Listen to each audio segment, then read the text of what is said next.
Welcome to the video on debt versus down payment, the ultimate homeownership dilemma. Today we'll explore whether high earners with consumer debt should prioritize eliminating debt or saving for a down payment. We'll take a strategic, math-backed, and psychology-aware approach, and we'll finish with a clear plan you can apply immediately. Here's the agenda. First, we'll define the dilemma and the stakes. Next, we'll explain how debt-to-income ratio impacts your mortgage eligibility. Then, we'll discuss why rushing into homeownership can be risky. After that, we'll cover why using a 401k loan is a critical mistake. We'll give you a step-by-step plan, walk through quick math and a case study, and finally, test your understanding with 2 quick quizzes. To begin, this decision matters right now, because interest rates and living costs are pressuring budgets. The order in which you eliminate debt and accumulate a down payment can significantly influence your ability to qualify for a mortgage, the rate you receive, and your long-term financial resilience. First, the dilemma. Many high earners carry auto and student loans ranging roughly from 4 to 5.5%. While a down payment can feel urgent, existing debt reduces your mortgage eligibility and rate because lenders evaluate debt to income. Mathematically, paying off debt with interest rates above 4% provides a guaranteed return that often outperforms safe investment yields. Psychologically, being debt-free increases flexibility and reduces stress. This combination tips the scales toward prioritizing debt elimination before accelerating down payment savings. Next, this flowchart shows the optimal sequence. You start by checking whether your emergency fund covers 3 to 6 months of essential expenses. If it's inadequate, you prioritize building it. Then you aggressively pay down any debt with rates above roughly 4 to 4.5%. Throughout, you continue contributing enough to capture any employer retirement match. After each payoff, you reevaluate your debt-to-income ratio and consider a soft pre-check. Once debt is cleared, redirect the freed cash flow into a high-yield savings account dedicated to your down payment and closing costs, and also set aside a maintenance buffer for 1 to 3% of the expected home value per year. Finally, pursue pre-approval, shop within a conservative budget, and close. Now let's break down debt-to-income, or DTI. DTI is defined as your monthly debt obligations divided by your gross monthly income. Lower DTI improves both your odds of approval and the mortgage rate you're offered. As a rule of thumb, a total DTI at or under approximately 36% is considered strong, while some programs allow higher DTIs around 43 to 50%, depending on the product and compensating factors. Eliminating loans directly reduces DTI and therefore increases your potential maximum purchase price and your bargaining position. Next, consider annual maintenance and repair costs. A common range is 1 to 3% of the home's value each year. This table illustrates the approximate annual budgets at different price points. At $300,000, plan $3,000 to $9,000 per year. At $500,000, $5,000 to $15,000. And at $800,000, $8,000 to $24,000. These costs are real and can derail debt payoff if you buy before you are financially prepared. Let's compare strategies. In the debt-first approach, you effectively earn a guaranteed return by eliminating 4% or higher interest debt. Your DTI improves faster, leading to better rates, and you reduce stress with greater flexibility. Post-closing cash flow is stronger because you've removed fixed obligations. In contrast, buying now while carrying debt elevates your DTI, often results in a higher mortgage rate or tighter underwriting, increases the likelihood of private mortgage insurance if the down payment is small, and exposes you to repair costs that can stall or reverse your progress on debt. This scenario presents a higher risk of a cash crunch.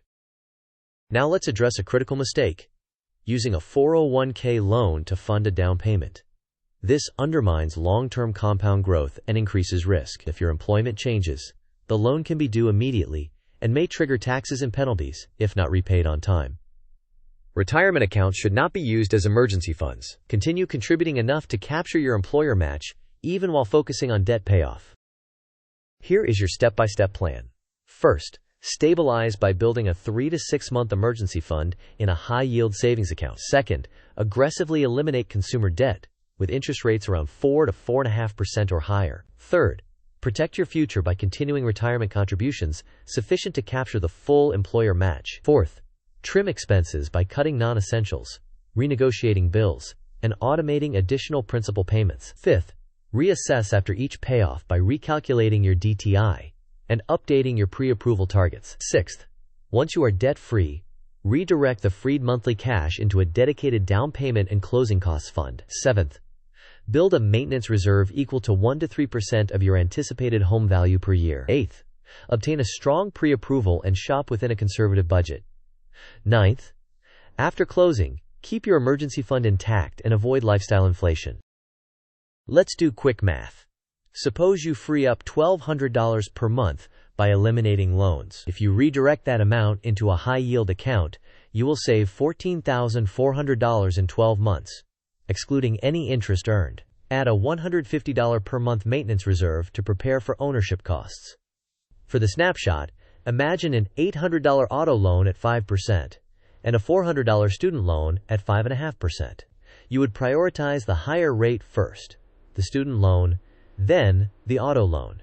The effective guaranteed return equals the interest rates you eliminate. After payoff, your $1,200 per month flows to your down payment, while your DTI declines significantly. Here's a realistic case study. Assume gross monthly income of $12,000, current monthly debt payments totaling $1,200, and a target home price of $500,000. In months 1 through 8, you eliminate a $9,000 student loan at 5.5%, followed by a $6,000 auto loan at 5%, using aggressive surplus cash flow. At month 9, you are debt-free, and your DTI drops. From months 9 to 16, you redirect approximately $1,200 per month into your down payment fund, totaling about $9,600 before interest. The result is stronger pre-approval terms, a better chance at avoiding or reducing PMI depending on the final down payment, and an overall smoother homeownership experience with preserved emergency savings. Quiz time. Which action most directly improves your debt-to-income ratio and mortgage approval odds? Option A, saving 5% down while keeping all existing loans. Option B, paying off consumer debt above approximately 4 to 4.5% before saving the down payment. Option C, borrowing from a 401k to increase your down payment.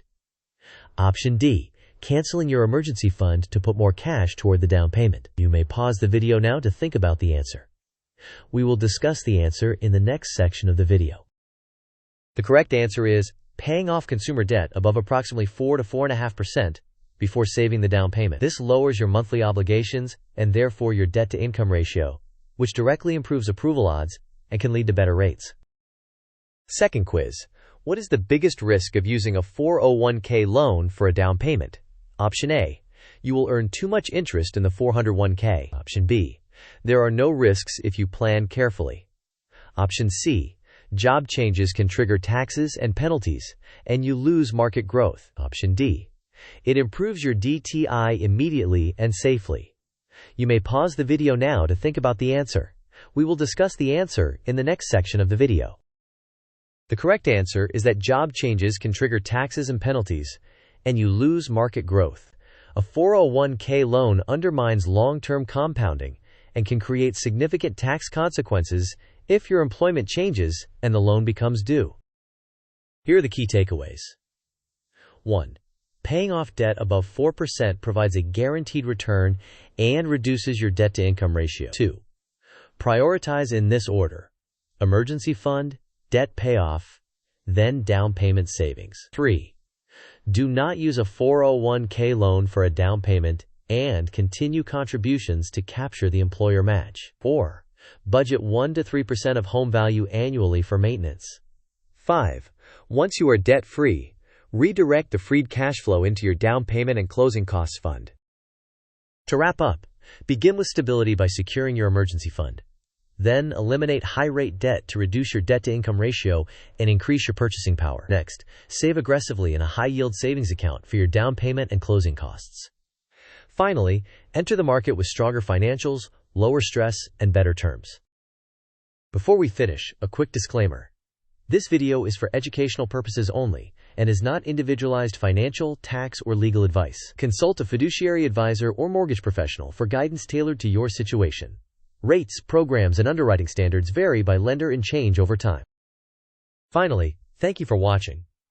If this helped you, please like the video, share it with someone who needs it, and subscribe for more practical finance content. Tell us in the comments which step you are tackling this month, and what topic you want next.